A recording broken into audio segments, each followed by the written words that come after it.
روز قیامت عرش الہی کا سایہ پانے والے 7 خوش نصیب۔ نبی کریم صلی اللہ علیہ وآلہ وسلم نے فرمایا 7 قسم کے آدمیوں کو اللہ تعالیٰ اپنے عرش کے سائے میں رکھے گا جس دن اس کے سوا اور کوئی سایہ نہ ہوگا۔ نمبر 1، عادل حکمران۔ نمبر 2، وہ نوجوان جو اللہ تعالیٰ کی عبادت میں جوان ہوا ہو۔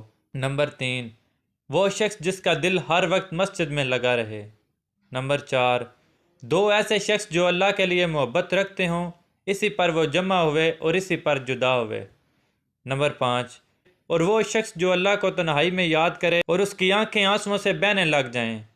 نمبر 6، ایسا شخص جسے کسی خوبصورت اور عزت دار عورت نے بلایا ہو لیکن اس نے یہ جواب دیا کہ میں اللہ سے ڈرتا ہوں، میرا اللہ دیکھ رہا ہے۔ نمبر 7، انسان جو صدقہ کرے اور اسے اس درجے چھپائے کہ بائیں ہاتھ کو بھی خبر نہ ہو کہ دائیں ہاتھ نے کیا خرچ کیا ہے۔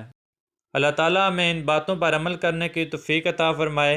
کمنٹ باکس میں اللہ تعالیٰ کے 99 خوبصورت ناموں میں سے ایک نام ضرور ٹائپ کریں۔